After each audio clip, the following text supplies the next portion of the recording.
Hello and welcome to 2026. I hope you've all had a fantastic Christmas. Now, it pretty much would have been a year tomorrow on the 5th since I made this channel official. Um, and yeah, I've always said that I'm not doing this for money or for gifted items. I'm doing it because I'm very down to earth and I just want to try and give an honest, logical explanation to everything that is Bond related. So it's usually the crap that the media report. I like to kind of filter that and just give everybody a logical and sensible response. You know, a very down to earth response, which isn't as wild as what the media report. So yeah, I think I've probably done about 20 odd episodes, 30 odd episodes last year. I've noticed I've got 72 subscribers. So yeah, thank you very much. Please continue, like and share, and just, get this out there. The more the merrier. But I say I'm not doing it for money. It's just I kind of obviously want to get myself out there just to try and hopefully give people a sort of honest and kind of truthful response to everything in the world of Bond. So yeah, what a year. I think 2026 we will get a bit more development in the world of Bond. I was going to do so originally this episode I was going to do tomorrow, with talking about something in particular which now isn't happening. So I will go into that in a minute. But I will probably next week do a full episode of what to expect in the world of Bond 2026. That's going from everything to Bond 26 news, to products, to what Ian Fleming publications have in store, updates on 007 First Light, merchandise, all that. So that'll probably be next week I'll do that. But yes, so originally I was going to do this tomorrow, and I was going to be discussing the release of A View to a Kill in Goldeneye by Lala Land Records. That isn't happening. So yeah, I'm absolutely gutted with that. So the thing with La La Land Records and the thing with being, part of sort of James Bond groups, you kind of, get mixed into the crowd and you kind of get sort of carried away with the party, if you like, and with the enthusiasm. Now, La La Land have been absolutely fantastic, and they have kind of gave us a bit of a pattern, a bit of a tradition. Usually on Black Friday they release Bond titles. That's been ever since back in 2017 when they gave us Die Another Day, and they've just done that ever since. There's since Octopussy and Live and Let Die back in 2023, that was the first time that they were then becoming anniversary releases. So since then we've had things which have been commemorative and sort of coincided with certain milestones. Last year was 2025, and of course it saw the anniversary of 40th anniversary of A View to a Kill, and 30 years of Goldeneye, and 60 years of Thunderball. Technically, Thunderball, yeah, it was a little bit early because they released that in September. But A View to a Kill and Goldeneye and even Spectre are still in the anniversary years, because A View to a Kill was released in June of 1985, so obviously June last year was the 40th year, but it's from June till June 2026. Same with from October 2025 through to October 2026. Spectre, October 25 through to October 26th, that's still classed as the anniversary year. So from up till June this year, we are still celebrating A View to a Kill anniversaries. Until October of this year, we're still celebrating anniversaries of both Goldeneye and A View to a Kill. And that seems to trip a lot of people up. So yeah, Black Friday, we was kind of really kind of hoping and, you know, kind of all thinking, this is it, we're going to get A View to a Kill in Goldeneye, you know, brilliant. The announcement for Black Friday was a little bit of an odd one because it didn't actually happen on Black Friday itself, it actually happened on the Wednesday, which I don't think they've ever done that before. So yeah, and unfortunately we then received the news that no Bond titles were released. It was 3 other titles. I can't remember what they were. Kings of Solomon, I think, was one of them, and the soundtrack to Wednesday season 2. And there was another one. I can't remember what the other one was, but there was non-Bond. There was then eventually a bit of talk, thinking, "Oh, I wonder if they'll release them on the 23rd of December, like they did with Live and Let Die and Octopussy," and then you know transpires to we're going to get 4 releases on the 5th of January, which of course would have been tomorrow. So here we go, and kind of for the past 2 weeks, I've kind of been planning this episode for me to talk about those 2 releases, but then it wasn't until Wednesday it was then announced that there will only be 2 titles released on the 5th, but no James Bond. So it's, I mean, originally there was going to be 7 titles lined up for Black Friday, but they only released 3, which then left 4 left, which would have made sense because those remaining 4 would have been released Friday, but now there's only 2. So we are probably guaranteed that 2 of them are James Bond. Now, there is strong indication on the web, and of course we know how reliable the web is, but there is strong indication that A View to a Kill was going to be one of them releases. I mean, the fact that the record, the Neil S. Bulk, who is the person behind these releases, attended a screening of A View to a Kill in LA and did a bit of a sort of Q&A, that kind of thing. Is he kind of promoting it? So there was generally the impression and a lot of hope that there was going to get A View to a Kill. There was also obviously a lot of hope and anticipation for Goldeneye. Unfortunately, that they haven't happened. Now, with the delays of the Bond titles, I just thought, oh, maybe it's Amazon playing silly buggers. Maybe they haven't signed them off. But apparently they signed these off way back in October. Now, I don't really know the legals in and out, but usually when you get signed, when Amazon sign them off, it basically means it's okay, good to go. It's been approved, quality control, get it out there. There's obviously something else stopping it, and according to John Burlingame,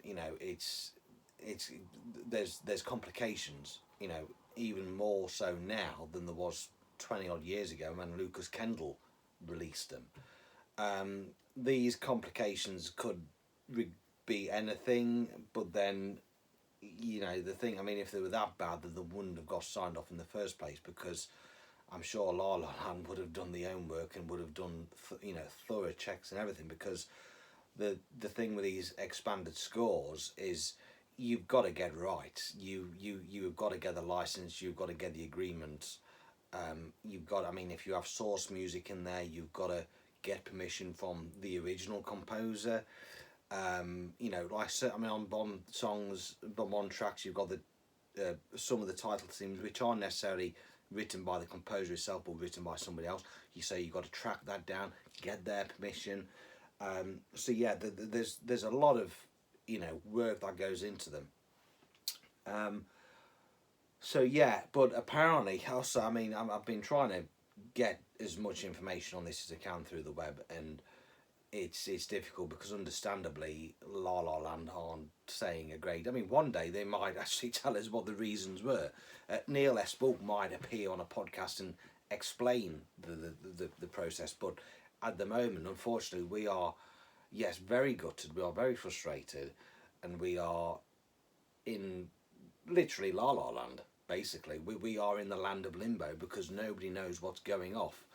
Well, they do, but us fans aren't not being told, which they probably can't, say because of legal reasons, which is absolutely understandable.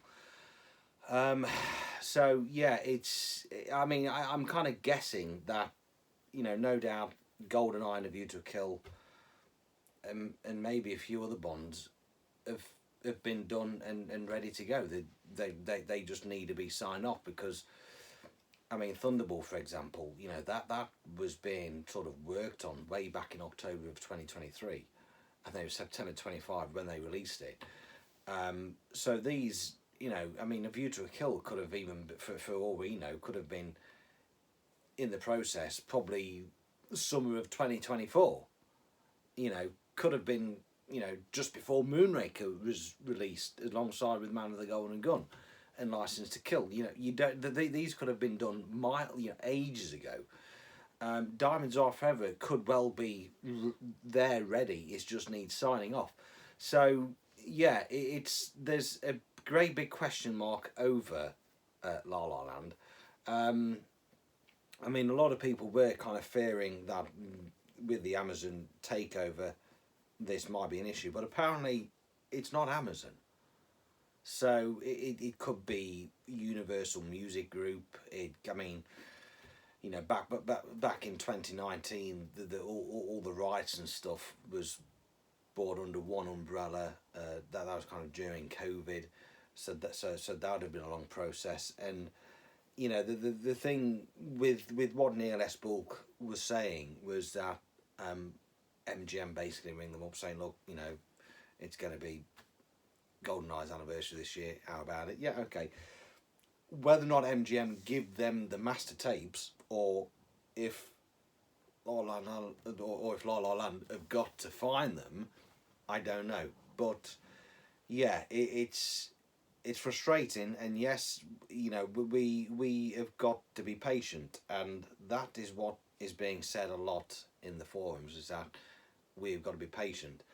But then I'm also kind of find it quite amusing because it's like, well, what could happen if people are not being patient?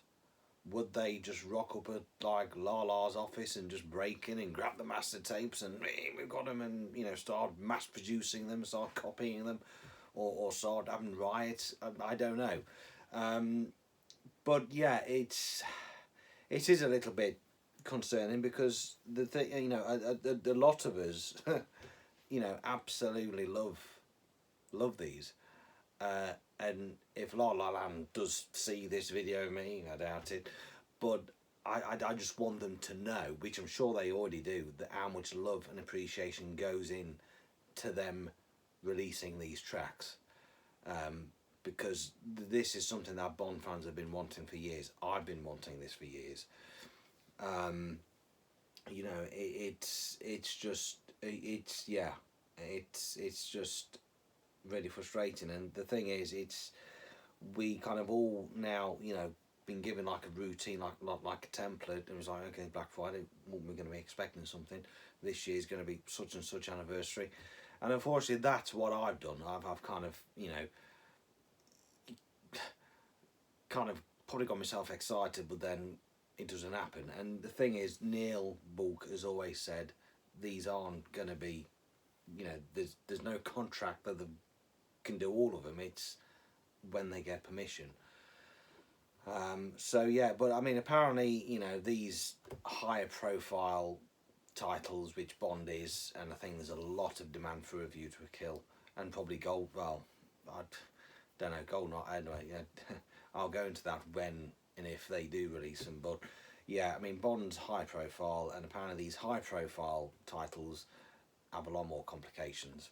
I mean, if they've been signed off, then God knows what those complications can be, because if you sign something off, that really means it's okay to go, but it clearly isn't.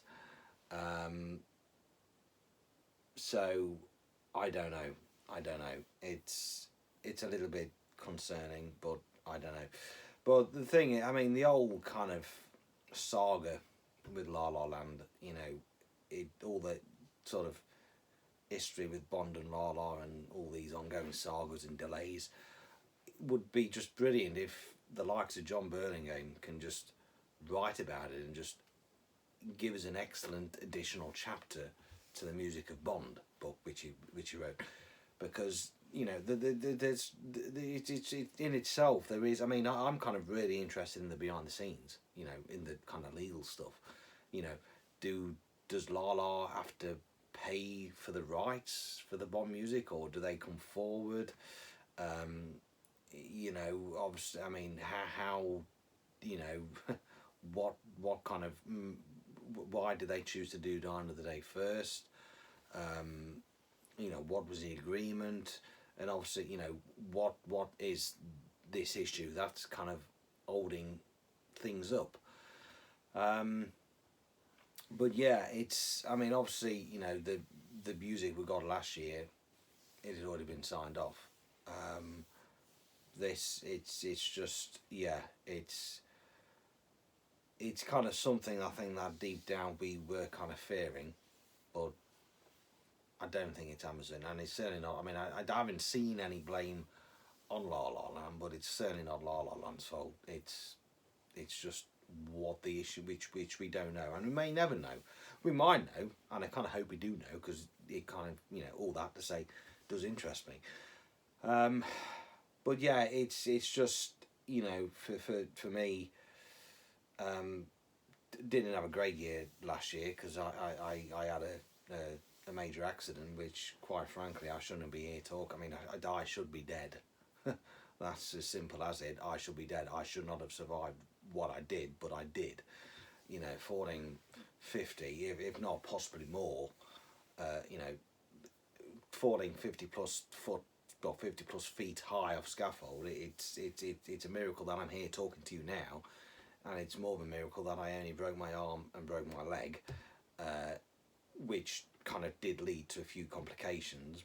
But obviously during the recovery, during time off work, and kind of getting myself mentally prepared that I don't think I'll be returning to work this year, because I've got to wait for my arm to come back. It's basically I've got nerve damage, so that's going to take like a millimetre a day for the nerve to grow and for them to operate that. So in the meantime, I can't drive, I can't work. These releases is what's, I mean, the missus is sick of hearing them. I'm saying, oh, it's Black Friday, you know what that means, and 5th of January, well, what's happening 5th of January? We've got CDs, all these bloody CDs. But that's just, that's just, these are what's giving me focus, to order these CDs and then to, listen to them. But I could probably speak for 1,000 other people that as soon as you get one CD, you're there thinking, well, when's the next one going to come? I mean, we just want them all in one go if we could. I mean, it'd be bloody expensive, but we just want all of them. But obviously we would have to wait. But yeah, I mean, this is kind of part of what to expect from 2026. I think there's a bit of a question mark on La La Land. I mean, one theory that I've come up with is that there's been talks and speculation that Bond 26 is going to start production in April at Pinewood Studios. Now, when it says production, it probably means to start getting sets built and stuff, and then which would then mean probably autumn time, winter time, Christmas time of this year. We'll probably know who the next actor is. The Bond, and the thing, I mean, I'm kind of thinking, if Bond 26 goes into production this year, and if they've got the same kind of attitude or agreement as the album No Time to Die went into production, then unfortunately we're probably not going to get anything from La La Land for 2 or 3 years until the film's released, because it's kind of similar. Well, it's like what happened back in 2019. La La Land had plans to release Her Majesty's, Moonraker, License to Kill for the anniversary releases, for the 50th, 40th, 30th. And they were told by the studios that they can't do it because everything is to be focused on No Time to Die. Everything, you can't advertise the older films. You can't have any publicity around the older films. Everything's got to be in the new film. So it might be the same situation with this. Bond 26 is in production, therefore that's it. It's all going to be focused on this. That's one theory I've come up with. I hope not, because that means we're going to be missing out on, kind of the final back end of the expanded scores. But then, we have got the Moonraker vinyl. If you've ordered the Moonraker vinyl, which was back in November, that is due to be shipped January. I never ordered that, but they have, I believe, sold very well. There was 700. And last May, it was kind of sort of reported in Verity that La La Land had a kind of plan that they was going to release Goldfinger, Moonraker and The Man with the Golden Gun on vinyl every 3 months, with a CD every 6 weeks. They kind of semi went on that track, because Goldfinger vinyl was released 1st of June. 1st of July we saw Her Majesty's Secret Service. 1st of September we saw Thunderball. And then November we then saw Moonraker. So we have still got The Man with the Golden Gun vinyl. I'm assuming that would have already been signed off, but things being signed off means nothing nowadays. So there is still that in the pipeline. Whether or not we'll get that, who knows. But yeah, it's kind of why they particularly chose them 3 titles to put on vinyls, I don't know. I think it's probably more to kind of test the waters. But as far as I know, that they have been selling like hotcakes, so I think that's a kind of successful thing. And one, for the vinyl collectors, we may get them all released on vinyl. Also, in terms of La La Land, it's 50, Diamonds Are Forever's 55th anniversary. I was probably hoping to get a remastered edition of that. In terms, who knows? I think what Lucas Kennel did in 2003, I think that's pretty much it. So I would imagine what Lala would do. If they've got any additional pieces, brilliant. But on the 2003 Lucas Kennel edition, the final track was additional music and alternate cues, which was like a suite of these things stitched together. La La Land, no doubt, will come in, break everything down, clean them up, put everything in chronological order. These alternate and additional cues, they will split up and put in the right place and all this. They will probably give us the film version of Diamonds Are Forever, as well as the Diamonds Are Forever that's already on the current CD, as well as the version with the 4th verse in it. So apparently Diamonds Are Forever has got a 4th verse, so there might be that.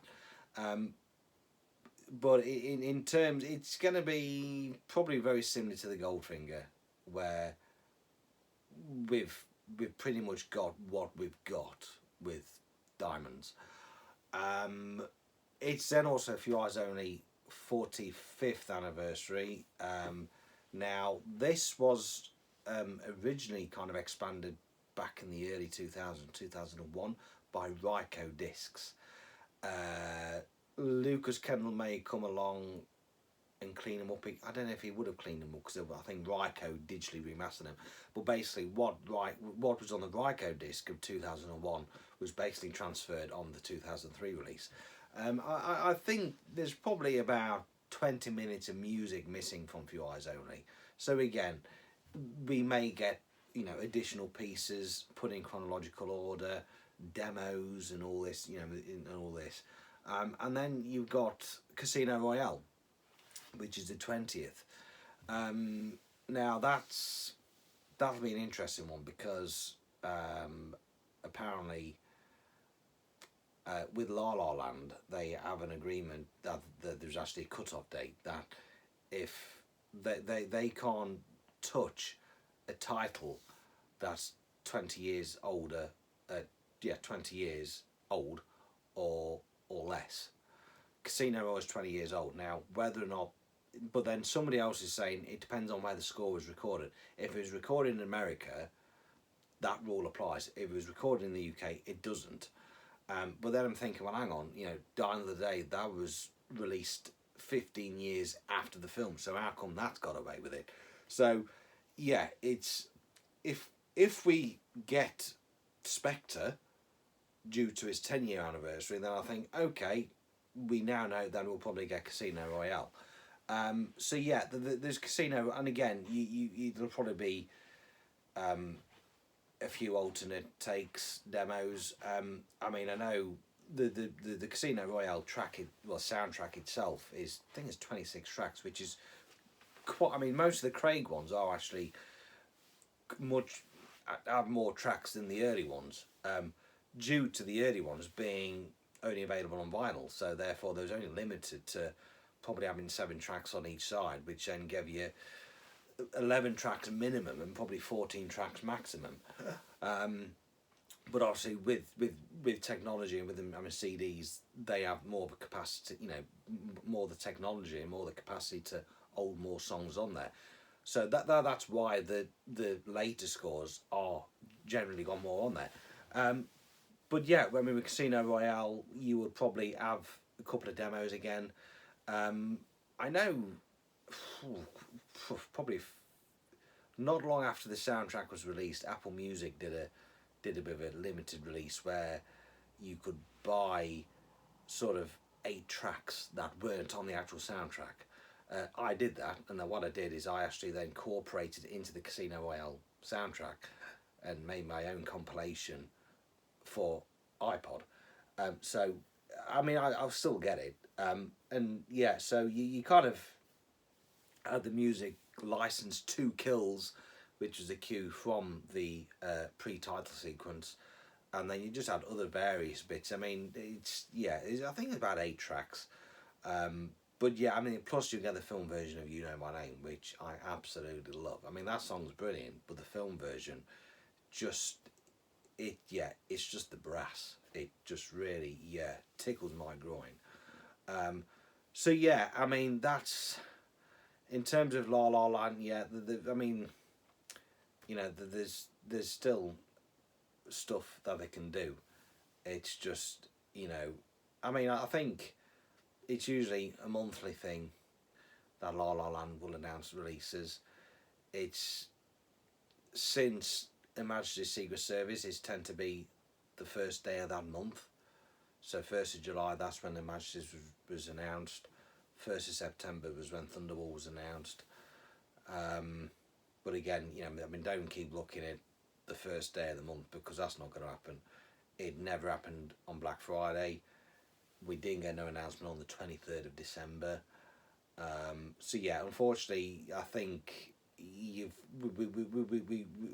just got to be patient. We've just got to, fingers crossed, and just hope that it will come. I mean, it might even come next month. Who knows? But we just hope that these complications don't sort of hold things up. But yeah, I mean, the theory that I come up with is probably because Bond 26 is going to start being in production this year, and the powers be have just said not happening. But then again, it's Amazon are the studio, and so I mean, Universal, they, I believe, they were signed to have the distribution rights for, up until Bond 27, because they had the distribution rights for No Time to Die. Whether or not they've overpowered Amazon, or whether or not they are still signed up to do that. I mean, because the thing is with these takeovers, existing deals and agreements are then sort of kind of renegotiated. So yeah, it's frustrating. It's kind of it's interesting, but it's just, I think it's because we don't know why, and if you don't know why, there's all this speculation going on in your head, and there's nothing you can do about it. But no, it's definitely not Lala's fault. And and I think what you've got to do is you've just got to be thankful for what we've already got. I mean, the fact that we've got Moonraker is just, it's just a miracle which we never thought would ever happen. Thunderball, what we have got now is just incredible. But the thing is, they have showed and proved to us what they can do, and we just want more of it. And yeah, so yeah, but we'll just see what 2026 brings in terms of La La Land and James Bond. And yeah, I just hope that the complications are ironed out, and that they can just proceed, because it's, the thing is, I mean, I can imagine it being very frustrating for, La La Land, because they have, I mean, especially, well, Neil Espelk and his team, they've gone through, there's a lot of work that's involved in this, to start, receive, well, to look for the master tapes, to then go into the, sort of figure out what system it is, and then having the original music sheets or whatever, and cleaning them up digitally, and then knowing what orders to put them in, and then kind of sort of rectifying sort of issues which may have been on the original. I mean, Thunderball, there was I think there was like a clock ticking or something in one of the music sessions which could have been heard on the original 1965 scoring. La La Land then took that tick out. So yeah, they've been cleaned up, and they've been reorganised, and obviously John Burlingame goes in and does the liner notes, the artwork's then approved. There is so much work that goes into these, and I know Neil Espelk is so passionate about Bond music, he absolutely loves it. And the thing is, when you've spent all this time doing something and you can't really talk about it, but you think, God, just cannot wait to get this out there for these fans to listen to, and yet they can't listen to it because something's cropped up which is just then means that they can't release it, and they must be going out of their minds, not just because they probably want to get the money in. It's probably more because all the work, all the hard work and everything that it's just hasn't been done. It's like, I mean, I'm kind of yes, I'm in a building trade, and if I've built a brick wall or repointed a wall up or anything, I think, what, that looks absolutely fantastic. And yeah, I could have probably worked in my lunch break on it. I could have, gave all hours I'd got to send me. I could have really, spent a lot of time on it, making it brilliant, thinking, oh yeah, and then for some reason you can't show it off, and it's the same thing. You put so much work into it, and you just think, God, they're gonna love this. This is what they want. This, there's a market out there. There's a general, there's fans that are crying for A View to a Kill and Goldeneye, and we finally give them what they want with all these, extra cues which nobody knew existed, and we just can't do it. And it's, yeah, I kind of totally get them. But I mean, sort of the build up to good Black Friday, I was like thinking, this is it, and I'm there kind of getting these episodes prepped in my head, and then it doesn't happen.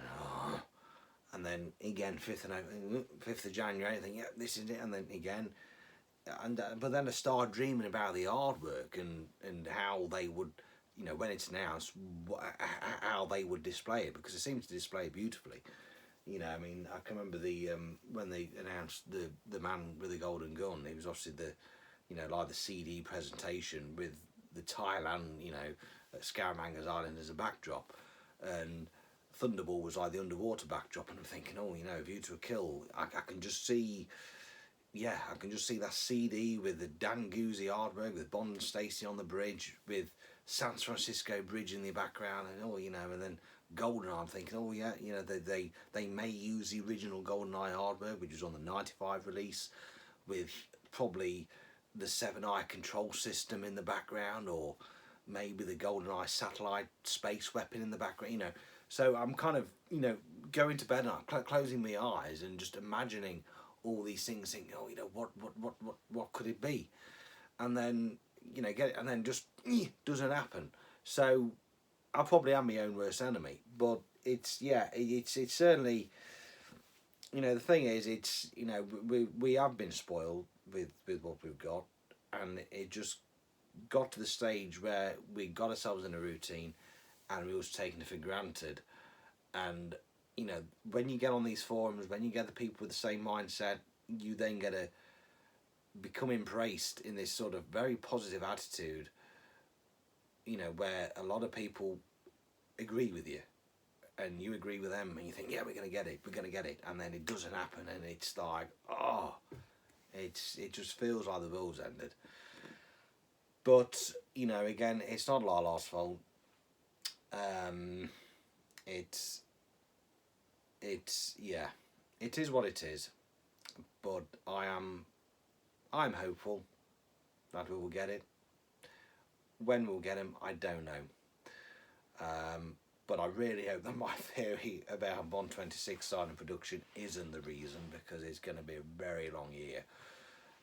2 years, I mean, don't forget, next year is probably going to be an even better year, because you see the 60th of You Only Live Twice, the 50th of The Spy Who Loved Me, 40th of The Living Daylights. Now, The Spy Who Loved Me is, I think, for me with La La Land, it was Moonraker, License to Kill, A View to a Kill, and The Spy Who Loved Me were the most anticipated tracks I wanted, because especially License to Kill and The Spy Who Loved Me, they were just a mess. They are just all over the place. The Spy Who Loved Me, again, the music in the film is ever so slightly different to what's on the album. Plus, in the film, we've got more music. It's a very unusual kind of scenario for the Spy Who Loved Me soundtrack, because for some reason Marvin Hamlish wanted to record it separate. I mean, usually, when you do film music, what you hear in the film, you tend to hear on the album. It's usually the same recording session. It was a separate recording session. I've kind of mentioned it before, that The Spy Who Loved Me sounds very much like a best of Marvin Hamlish kind of album, because each track is totally disconnected from one another. It's not the typical film soundtrack.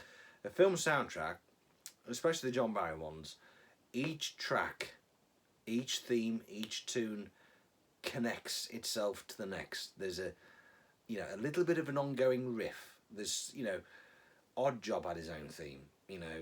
There's, with a ting, ting, ting. Listening to that, oh yeah, Odd Job's about. Or, A View to a Kill, you had the action theme, which was like a Majesty's.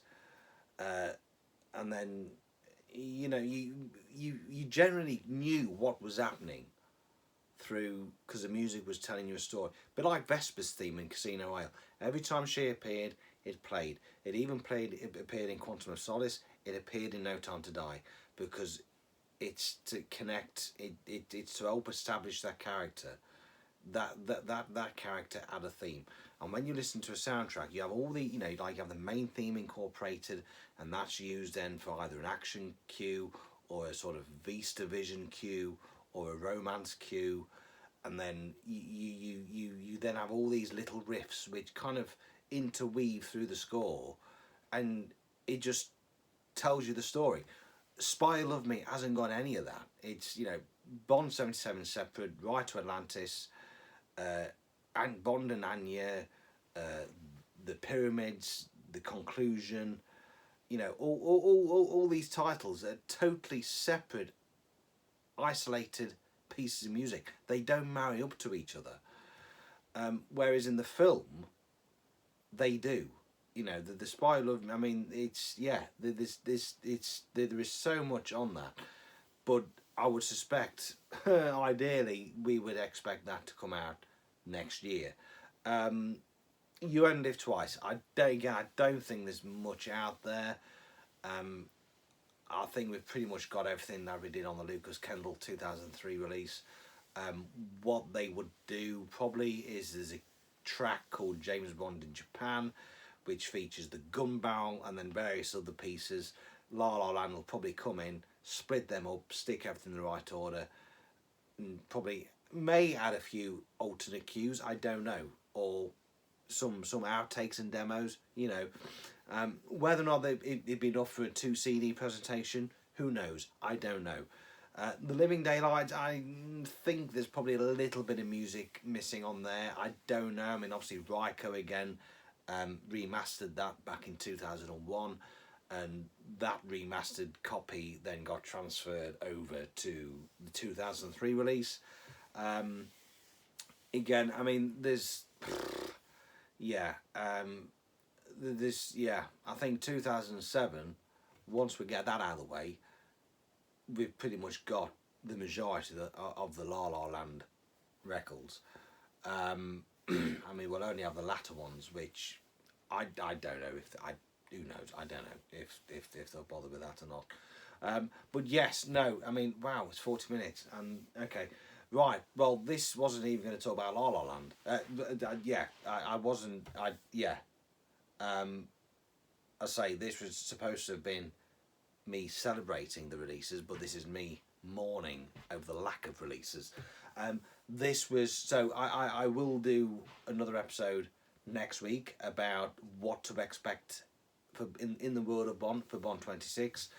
I'm going to put a huge question mark on La La Land because I don't know what's happening. I mean, you know, we may get news throughout the week. You know, a bit more understanding what's happening. We may even get the announcement at the end of the month or later on in January. Who knows? I don't know. But yeah, it's. I'm pretty confident we will get Goldeneye and A View to a Kill. I'm pretty confident they have been done, and that Diamonds Are Forever has been seriously tinkered with as well. Possibly Few Eyes Only. You know, they have probably, you know, kind of got them all worked up, ready to go, just ready to be, you know, signed off and vetted and put in the sheep dip, decontaminated, disinfected, whatever process they've now got to go through to get these out to us. But yeah, no, it's very frustrating. I'm kind of totally aware of what everybody's feeling. It is heart-wrenching, you know, because we've all got our hopes up and it's just shattered. But just stay in there, keep in there, fingers crossed. I think, you know, we hopefully should get them. And, you know, obviously what we was expecting tomorrow would have been what was due last year. Let's just hope that it's not the case that what was due this year then comes out next year or out in 2028. So no, it should hopefully sort itself out, and we shouldn't have to wait too long. So yes, thank you for watching.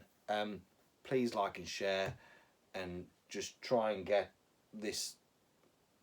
get me and my channel out there, and just say, look, you know, if you want somebody who probably doesn't necessarily know what he's talking about, but if you want a sensible and down-to-earth response, I'm the guy to kind of come to. So anyway, thank you again for all your support in the past year, and I will see you shortly, potentially next week, where I will be going through what to expect in the world of Bond for this year, which I, taking La La Land out of the equation, I believe might be a little bit more sort of positive and exciting, especially when it comes to Bond 26. So anyway, thank you for listening, and Happy New Year.